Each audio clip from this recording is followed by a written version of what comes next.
एक प्राचीन नगर था जिसका नाम था चंपा नगरी।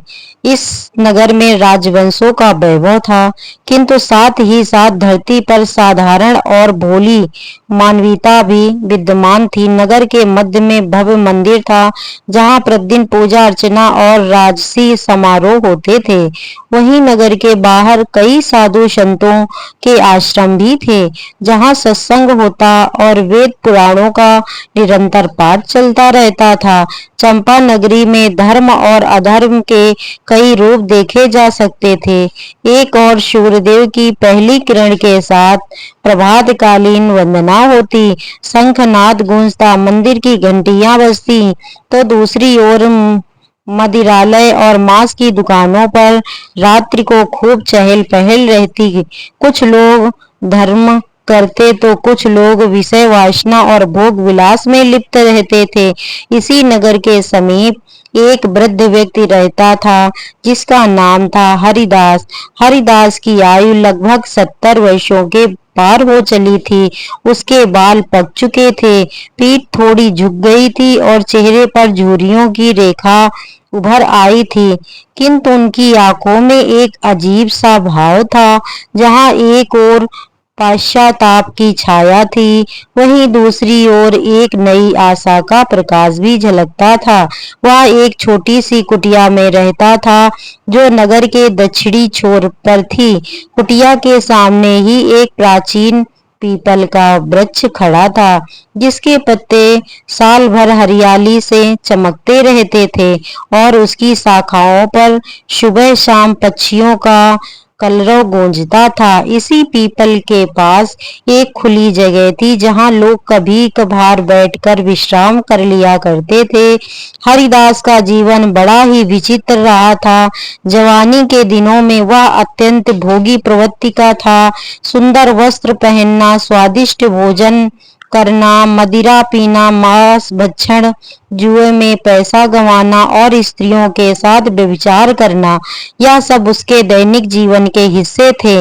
उसके लिए कोई भी पाप या पुण्य का भेद नहीं था, बस अपनी इच्छाओं की पूर्ति ही उसका एकमात्र लक्ष्य था। वह कई बार असमय जगह रहकर रात दिन नशे में डूबा रहता। नगर में उसे लोग उसकी दुर्व्यवहार और अपराधी प्रवृत्ति के कारण भी जानते थे। उसने लोगों से धन हड़पने के लिए अनेक छल किए थे, जमीन जायदाद को लेकर धोखाधड़ी तक कर डाली थी।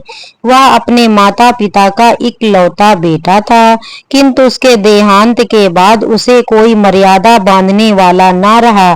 ऐसा नहीं था कि उसका हृदय पूरी तरह काला हो, पर जब काम वासना का लालच का अंधकार घना हो जाता तो उसकी बुद्धि भ्रष्ट हो जाती। समय आगे बढ़ता गया, हरिदास की आयु ढलने लगी।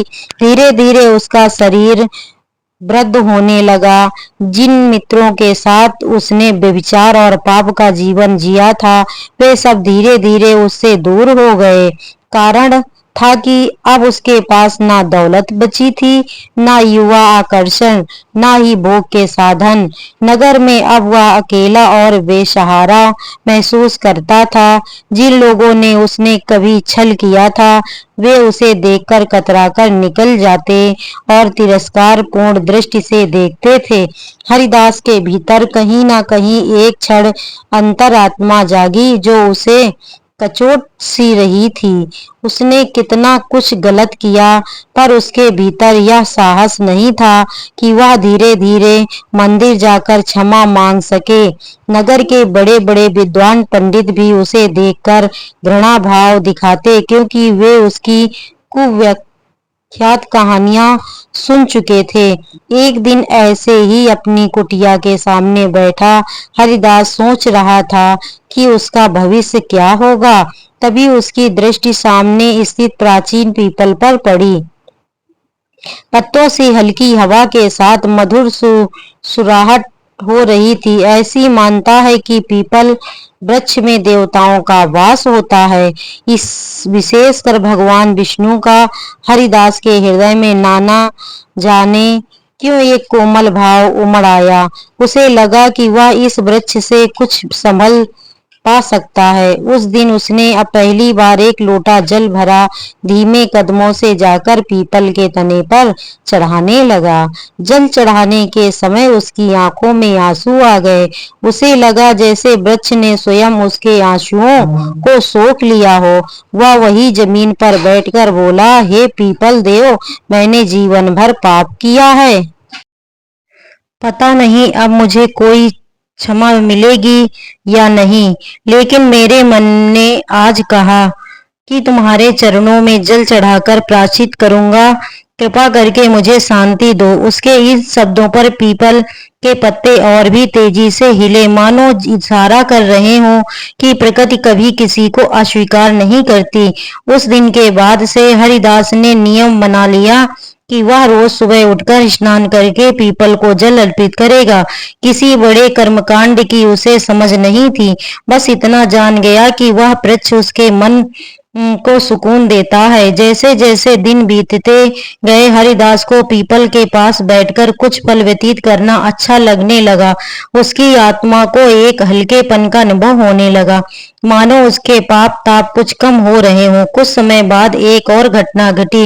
एक वृद्ध गाय जो शायद अपने गलत मालिकों द्वारा परित्यक्त कर दी गई थी, इधर उधर भटकती हुई हरिदास की कुटिया के सामने आ गई। वह गाय अत्यंत दुर्बल थी, उसकी आंखों में करुणा भरी थी, शरीर पर असंख्य मक्खियां भिनभिना रही थीं और वह जमीन पर गिरने ही वाली थी कि हरिदास ने जैसे ही उसे देखा, उसके हृदय में दया जाग उठी।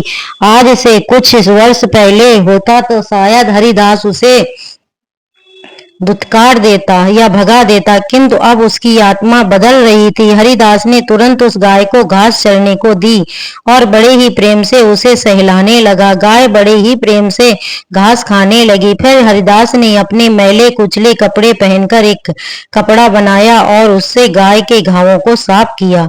उस दिन से वह गाय वहीं रुक गई। हरिदास ने अपनी कुटिया के पीछे थोड़ी जगह बना दी, जहां वह आराम से बैठ सकती थी।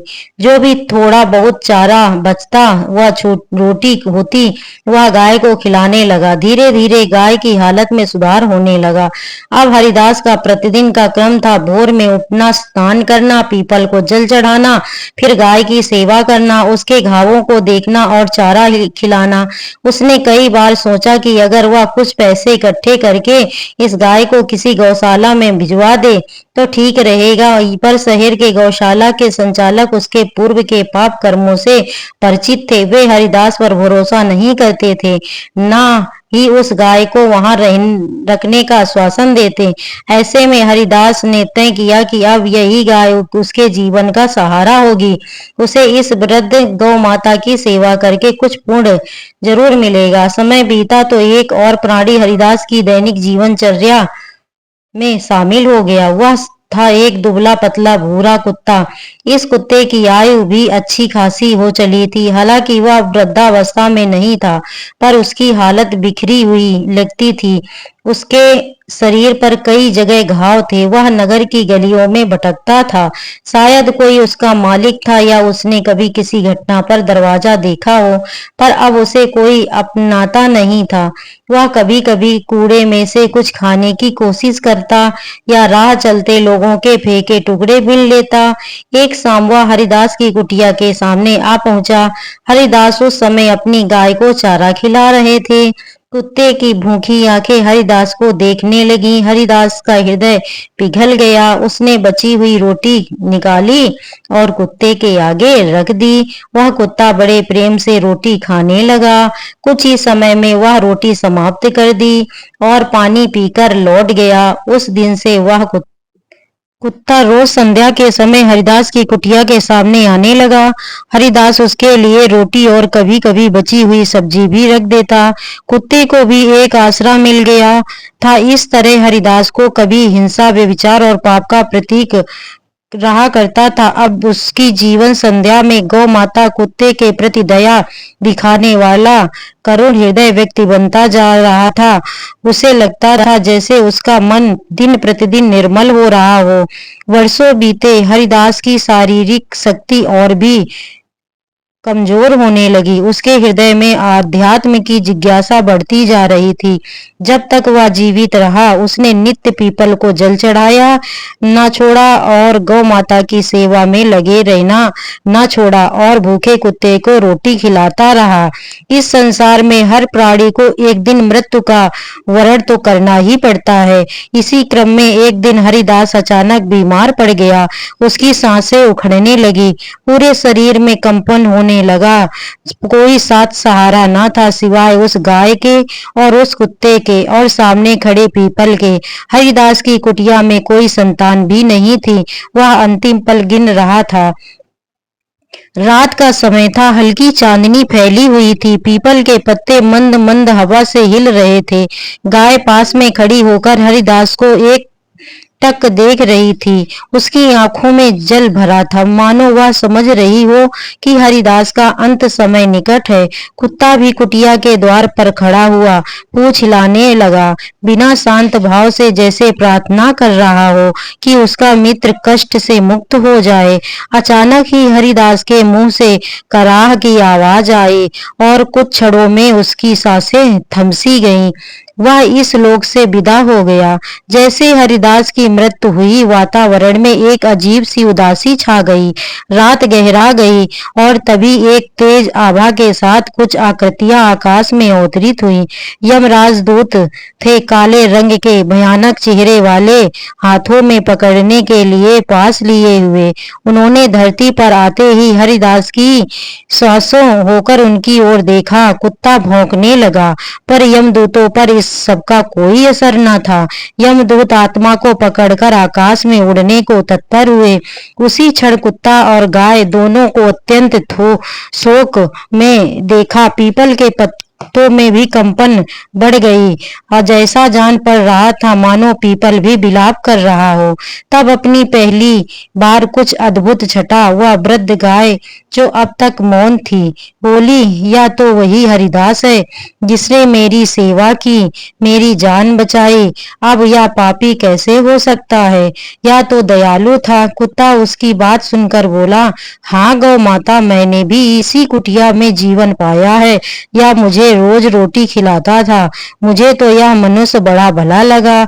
इसके बारे में सुनना है कि पहले यह पाप करता था, परंतु अंत में जो इसके हृदय में करुणा थी। पीपल के पत्ते सरसा आते हुए बोले, मैं वर्षों से देख रहा हूँ, इसने मेरे नीचे बैठकर पश्चाताप के आंसू बहाए हैं, मुझे नित्य जल अर्पित किया है। इसके हृदय में परिवर्तन हुआ था, इसके पापों का अंत होना चाहिए, किंतु अब यमदूत इसे ले जा रहे हैं। गाय चिंता जताते हुए बोली, हमें कुछ करना चाहिए। यदि यह सचमुच पापी था तो इसकी भावना का अंत में शुद्धिकरण होना चाहिए। शायद यमराज को पूरी बात पता नहीं, हमें वहां जाकर बताना चाहिए कि हरिदास ने अंत समय में धर्म का पालन किया था। कुत्ते ने उत्साह से कहा, हाँ गौ माता, मुझे सच कहती हो, हमें यह लोक जाकर यमराज जी से निवेदन करना चाहिए कि वह हरिदास के पुण्य को भी देखे। यह सुनकर पीपल ने हल्की हवा की सरसराहट में सहमति प्रकट की। मैं तो स्थूल रूप में या धरा पर स्थित हूँ, किंतु मेरी चेतना वहां भी पहुंच सकती है। किंतु तुम दोनों जा सकते हो। जाओ और यमराज को बताओ कि हरिदास की सेवा और पश्चाताप का फल उसे मिलना ही चाहिए। मेरे अंदर यमलोक जाने के लिए एक गुप्त मार्ग स्थित है। तुम उसी मार्ग से यमलोक को प्रस्थान करो। यमराज से हरिदास की आत्मा को मुक्ति दिलाने की प्रार्थना करो। फिर गाय ने कृतज्ञता से पीपल को प्रणाम किया और कुत्ते को साथ लेकर चल पड़ी। पीपल के भीतर एक गुप्त मार्ग प्रकट हुआ और वे दोनों उसी मार्ग से यमलोक के लिए निकल पड़े। पहले गाय ने पीपल के भीतर प्रवेश किया और उसके बाद कुत्ते ने। फिर उस मार्ग में प्रवेश किया। उधर हरिदास की आत्मा को ले जाते यमदूत भयानक मार्ग से गुजर रहे थे। चारों ओर अंधकार चीरता हुआ नीचे भयंकर अग्निकुंड के दर्शन हो रहे थे। हरिदास ने भयभीत होकर यमदूत तो से कुछ कहने की कोशिश की, पर वे कठोरता से बोल पड़े, चुप रहो पापी, तुम्हारी जगह में वहां तुम्हारे पापों का दंड तुम्हें अवश्य मिलेगा। हरिदास ने कराहते हुए कहा, मैं मानता हूं कि मैंने पाप किए, पर मैंने अंत समय कुछ अच्छे कार्य भी किए हैं। बस आदेश का पालन करते हैं। यमराज की आज्ञा है कि तुम वहां ले जाओगे जहां तेरे पापों का हिसाब होगा। इस बीच गाय और कुत्ता एक अनजाने लोक में प्रवेश कर चुके थे। यह स्थान धुंधला सा प्रतीत हो रहा था, किंतु कुछ कदम आगे जाने पर एक विशाल सभागृह जैसा प्रकाशमान क्षेत्र दिखा। वहां एक सिंहासन पर विराजमान थे यमराज। यमराज उनके मुख मंडल पर रोबी तेज था, फिर सिर पर मुकुट, गले में स्वर्ण आभूषण और शरीर पर पीत वस्त्र थे। साथ ही उनका रूप ऐसा था कि कठोर न्याय के देवता भी दिखते, और साथ ही दिव्य कृपा भी उनके समीप चित्रगुप्त उपस्थित थे, जो एक विशाल पोथी में जीवों के कर्मों का लेखा जोखा रखते थे। कुछ ही क्षणों में यमदूत हरिदास की आत्मा को वहां लाकर उपस्थित हो गए। हरिदास घबराता हुआ देखता है कि उसके चारों ओर कई और आत्माएं खड़ी हैं, जो अपना न्याय सुन रही हैं। वह अपने पापों का स्मरण कर कांप उठता। तभी यमराज गंभीर स्वर में कहते, हरिदास, तुम्हें मालूम है कि क्यों लाया गया है तुम्हें यहाँ? हरिदास हाथ जोड़कर खड़ा होता है। यमराज, मैं जानता हूँ कि मैंने जीवन में बहुत सारे पाप किए। मैंने बहुत व्यभिचार किया, मदिरा पान में लिप्त रहा और अनगिनत लोगों को कष्ट पहुंचाया। मुझे डर है कि अब आप मुझे किसी भयानक नरक में भेजेंगे। यमराज ने अपनी भ्रुकुटी तानी। चित्रगुप्त, इसका पूरा लेखा पढ़कर सुनाओ। चित्रगुप्त एक मोटी पोथी में देखते हैं और बोलकर आरंभ करते हैं, हरिदास पुत्र स्वर्गीय दामोदर का निवासी चंपा नगरी। इसने जवानी में अनेक अपराध किए। अपना अपराध स्त्री से दुर्व्यवहार, जिससे उसे काफी पीड़ा पहुंची। दूसरा अपराध जुए में बार बार धन गवाकर दूसरों को ठगना। तीसरा अपराध मांसाहार और मदिरा सेवन में लिप्त रहना। चौथा अपराध कई मासूम नारियों पर दुर्व्यवहार करना। से उसके बहुत सारे पाप अनगिनत थे। हरिदास चुपचाप खड़ा होकर के सुन रहा था और हरिदास रो पड़ा। धर्मराज, मैं जानता हूँ कि मैंने भीषण पाप किए, किंतु मेरा आग्रह है कि मैंने अपने अंतिम दिनों में गौ माता की सेवा भी की है और भूखे कुत्ते को रोटी खिलाई है और प्रतिदिन पीपल के वृक्ष को जल चढ़ाया। क्या इस पूर्ण कर्मों का कोई लेखा नहीं? यमराज गंभीर होकर बोले, चित्रगुप्त, क्या इसके पूर्ण कर्मों का भी कुछ लेखा है? चित्रगुप्त पोथी पलटकर देखते हैं और कहते हैं, यमराज, इसके अंतिम दिनों में कुछ पूर्ण कर्म भी दर्ज हुए हैं। एक बीमार गाय की प्राण रक्षा की, उसे आश्रय दिया, कुत्ते को प्रतिदिन भोजन कराया और पीपल के वृक्षों को जल दिया। किंतु इसके पाप इतने बड़े हैं कि यह पूर्ण शायद अपर्याप्त है। इतना सुनते ही यमराज ने निर्णायक स्वर में कहा, पाप का घड़ा भर चुका है, कुछ पूर्ण कर्मों से खाली नहीं हो सकता। यमदूतों ने हरिदास को पकड़ना चाहा कि वे उसे नरक की तरफ ले जाएं। हरिदास फिर दुखी स्वर में बोला, मैं आपसे प्रार्थना करता हूँ, हे यमराज, मुझे क्षमा करें या न करें, लेकिन मेरे पुण्य कर्मों का फल भी देखें।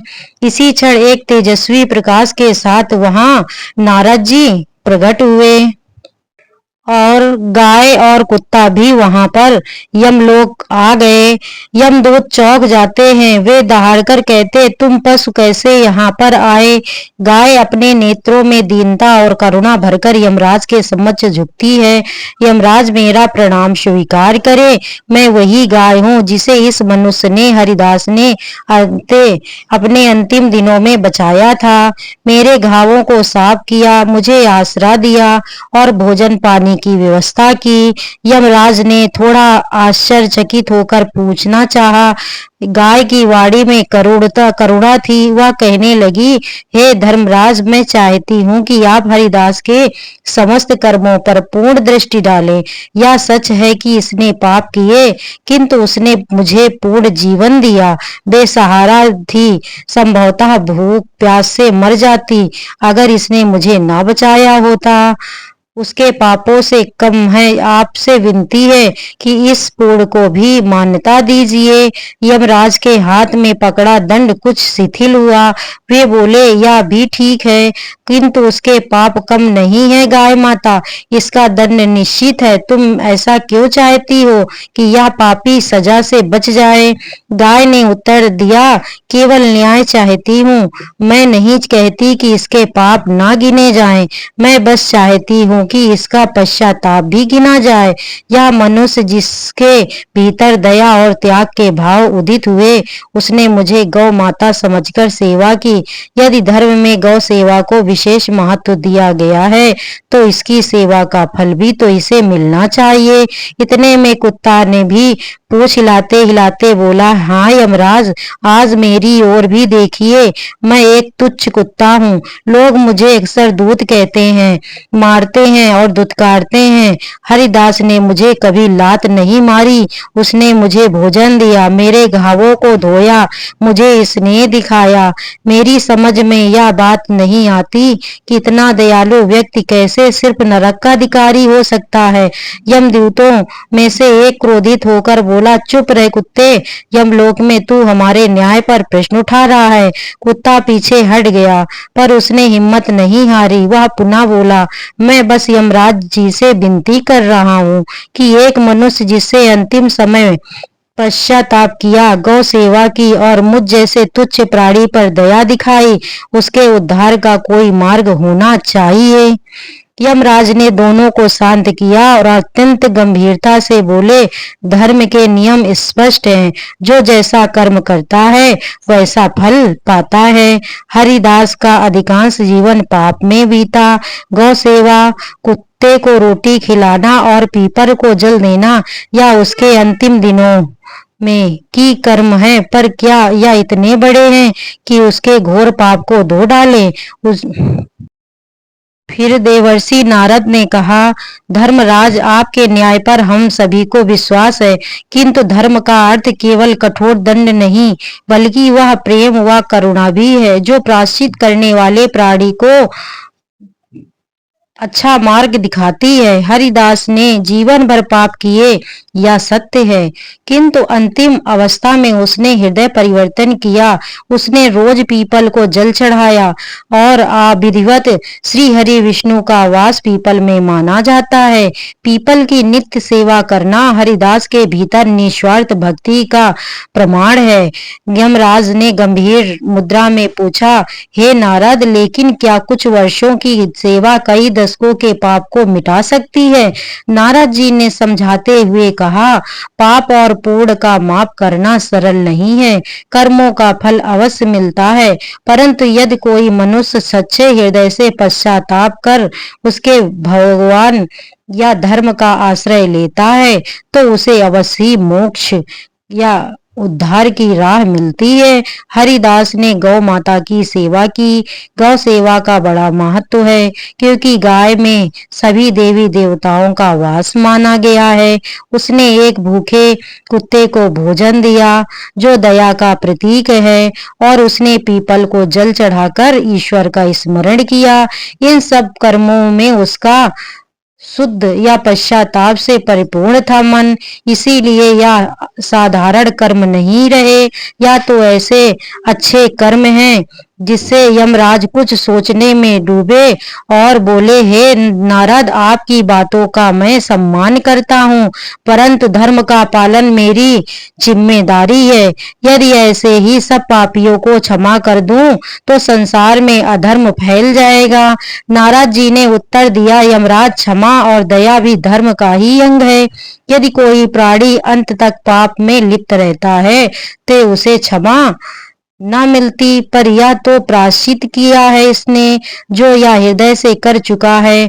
जैसे लौह अयस्क भी अग्नि की भट्ठी में पिघलकर नया रूप ले लेता है, वैसे ही पापी प्राणी भी प्रायश्चित की ज्वाला में तपकर अपनी आत्मा को शुद्ध करता है। यह सब बातें गाय माता सुनकर यमराज के पास आई और कहने लगी, हे धर्मराज, यदि आप उसकी कोई भयंकर सजा देते हैं तो मुझे भी उस सजा में भागीदार बना लें, क्योंकि इसने मेरे लिए जो किया वो अविस्मरणीय है। एक समय था जब मैं व्याकुल होकर मरने वाली थी, पर उसने मुझे सहारा दिया। कुत्ते ने भी एक कातर स्वर में कहा, मैंने भी जीवन में बहुत दुर्व्यवहार देखा, किंतु हरिदास ने प्रेम से मुझे अन्न दिया। मैं भी इसके साथ नरक चला जाऊंगा, लेकिन आपसे प्रार्थना है कि इसे पूरा नरक भोगना ना पड़े। यमराज ने इन पशुओं का निष्कपट प्रेम और भक्ति भावना देखी तो उनका हृदय पसीज गया। उन्होंने अपने दंड को नीचे रखा और घोषणा की कि हरिदास, तुम्हारे पाप बड़े हैं, परंतु तुम्हें अंतिम जीवन में किए गए पूर्ण कर्मों का भी मूल्य है। गौ माता की सेवा, कुत्ते को भोजन देना और सर्वाधिक महत्वपूर्ण पीपल को नित्य जल चढ़ाना और उनकी पूजा करना, यह सब कर्म तुम्हारे अंतर मन की शुद्धि का प्रमाण है। अतः मैं तुम्हें नरक न भेजकर स्वर्ग में स्थान देता हूँ, जहाँ तुम अपनी आत्मा को और शुद्ध कर सकते हो। यह सुनकर गाय और कुत्ता आनंदित हो गए।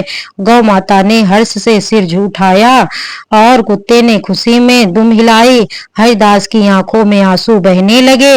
वह यमराज को प्रणाम करता हुआ बोला, धर्मराज, आपका अनुग्रह असीम है, मैं आपका बहुत आभारी हूँ।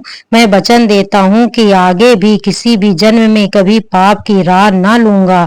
यमराज ने कहा, तुम्हारे भावों की परीक्षा हो चुकी है, जाओ, स्वर्ग के द्वार पर तुम्हारे लिए मार्ग खुला है। उसी समय देवर्षि नारद ने मधुर वाणी के स्वर छेड़ते हुए ईश्वर की महिमा गाई और मुस्कुराते हुए चल दिए। हरिदास को मुक्त कर दिया गया और वह स्वर्ग का अधिकारी बना। उसी न्याय का प्रमाण है। कुत्ता और गाय माता वहां से धरती पर लौट गई और उनका सूक्ष्म रूप हरिदास के कुटिया के पास प्रकट हुआ। इधर पीपल ने भी अपने पत्तों को सरसराहट से संतोष जताया। उसे लगा मानो उसकी दैनिक जल सिंचाई व्यर्थ नहीं गई। हरिदास के जीवन में जो परिवर्तन आया वह इसी पीपल की पूजा अर्चना से विकसित हुआ था। धरती पर लोगों ने देखा कि हरिदास की मृत्यु के दूसरे दिन उसकी लाश कुटिया में पड़ी थी। कुछ पड़ोसी एकत्र हुए और उन्होंने हरिदास के अंतिम संस्कार की व्यवस्था कर दी। हरिदास के प्रति लोगों के मन में बहुत सम्मान नहीं था, क्योंकि वे उसके पुराने पापों से परिचित थे। फिर भी पड़ोस के 4-5 लोगों ने मिलकर उसका अंतिम संस्कार किया। हरिदास को स्वर्ग प्राप्त नगर में फैल गई कि हरिदास ने अपने अंतिम दिनों में गौ सेवा की और पीपल को जल चढ़ाया था। कई लोगों ने तब उस गाय की दशा देखी जब वह स्वस्थ लग रही थी और वे चकित थे कि कैसे वह फिर से शक्ति पा गई। लोगों ने देखा कि वही कुत्ता अभी भी हरिदास की कुटिया के आसपास घूमता है, मानो किसी परिचित की याद में हो। कई श्रद्धालुओं ने उस पीपल के वृक्ष के नीचे बैठकर ध्यान करना शुरू किया। देखते ही देखते उस जगह का महत्व बढ़ गया और लोग कहने लगे, यहाँ पर एक पापी व्यक्ति का हृदय शुद्ध हो गया था। जल्द ही वहां एक छोटा सा मंदिर बन गया, जहां गौ माता को चारा और कुत्ते को भोजन दिया जाने लगा। उधर स्वर्ग लोक में हरिदास का प्रवेश हुआ। वहां की दिव्य प्रकाश रश्मि हो में उसका की आत्मा को नई शक्ति प्रदान हुई। हैं सच्चे हृदय से पश्चाताप करते हैं जो लोग, उनके मन ही मन भगवान विष्णु को प्रणाम किया और पीपल में विराजमान होता है और गौ माता को भी याद किया, इसके सेवा से उसे मुक्ति मिली। स्वर्ग में रहकर भी हरिदास के मन में उस दिन का स्मरण बार बार आता है जब वह नशा में डूबा रहता था। फिर कैसे एक दिन उसने जल लेकर पीपल की जड़ में अर्पित किया था। उसे यह समझ में आ गया कि जीवन का असली अर्थ भक्ति, सेवा और पश्चाताप में है, न कि भोग विलास और वासनाओं में है। पृथ्वी पर भी कई लोग उसकी कथा सुनकर प्रेरित हो गए, गौ सेवा और पेड़ों की पूजा करने लगे। कुत्ते जैसे जीवों को रोटी खिलाकर पुण्य प्राप्त करने का प्रयास कर रहे हैं।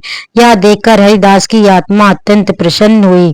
गाय जो वापस पृथ्वी पर रह रही थी, नगर वासियों से प्रेम और सेवा पा रही थी। कुछ भले लोगों ने मिलकर एक छोटा सा गौशाला बना दिया, जहां वह वृद्ध गाय शेष जीवन शांति से व्यतीत करने लगी। कुत्ता भी अब उतना विपन्न नहीं था। कई लोग उसे रोटी खिलाते, पर वह सब अधिक समय हरिदास की कुटिया के पास ही बिताता, जहां उसे एक स्नेह भरा वातावरण प्रतीत होता। हरिदास की यादें वहां अब भी बसी हुई हैं। पीपल का वृक्ष तो वैसे ही अखंड रूप से खड़ा था, और भी घना और विशाल और भी हरा भरा, मानो साक्षी था उस परिवर्तन का जो एक पापी व्यक्ति के जीवन में घटित हुआ। इस कथा में हमें यह शिक्षा मिलती है कि भगवान को किसी के बीते हुए पापों से उतनी परवाह नहीं जितनी उसके वर्तमान के शुद्ध आचरण से। गौ माता, कुत्ता और पीपल जैसे प्रतीक यह दिखाते हैं कि छोटी छोटी परोपकारी क्रियाओं से भी हमारे लिए बड़े बड़े पाप का प्रायश्चित बन सकती हैं। श्रद्धा और करुणा के साथ ही गौ माता को स्नेह, कुत्ते जैसे प्राणी को भोजन देना, पीपल को जल चढ़ाना, यह सब तो वही रूप है जिसमें ईश्वर और मानवता का सिद्धांत समाया हुआ है। इस तरह बूढ़ा हरिदास, जिसने जवानी में बहुत गलत कार्य किए और लेकिन अंत में स्वर्ग का अधिकारी बना, उसका उदाहरण समस्त मनुष्यों के लिए प्रेरणा बन गया कि भले ही हम जीवन के किसी मोड़ पर कितने भी गिर जाएं, फिर भी यदि अंतिम क्षण तक हमारे भीतर सुधार का संकल्प जागे और हम उसे निष्कपट भाव से पूरा करें, तो ईश्वर की कृपा अवश्य मिलती है। इस प्रकार यह दिव्य कथा यहाँ समाप्त होती है, किंतु इसका संदेश अनंत है। यह बताती है कि धर्मराज का न्याय कठोर अवश्य है, मगर प्रेम से, सेवा से, पश्चाताप से और ईश्वर भक्ति से बड़े पाप भी धुल जाते हैं। गौ माता, कुत्ता और पीपल, यह तीनों भगवान की रचनाओं के ऐसे स्वरूप हैं जिनके माध्यम से मनुष्य अपने भीतर की करुणा जागृत कर सकता है। कोई भी मनुष्य इतना अधम नहीं है कि वह ईश्वर की कृपा से वंचित रह जाए, बशर्ते वह स्वयं को बदलने का प्रयास करे। तो जो लोग इस कथा को सुने, वे भी अपने जीवन में कुछ न कुछ पुण्य के कार्य करें। किसी भूखे प्राणी को भोजन दें, किसी माता की सेवा करें, किसी पेड़ की रक्षा करें। जब हृदय में प्रेम प्रकट होता है तो पाप दूर भागते हैं और आत्मा पर बड़े कलुष के बादल छूटने लगते हैं। यही इस पुरातन कथा का सार है। पाप का भार बहुत बड़ा हो सकता है, पर परमात्मा की करुणा उससे भी बड़ी है। यदि अंत तक भी मनुष्य ने सच्चा हृदय पा लिया, तो स्वर्ग के द्वार उसके लिए खुल सकते हैं। यही संदेश लेकर यह प्राचीन कथा युगों युगों तक जीवित रहेगी। तो दोस्तों, उम्मीद है आपको यह कथा पसंद आई होगी। वीडियो को लाइक जरूर करें और कमेंट में जय श्री हरि विष्णु अवश्य लिखें। साथ ही चैनल को सब्सक्राइब करें। आप सभी का धन्यवाद।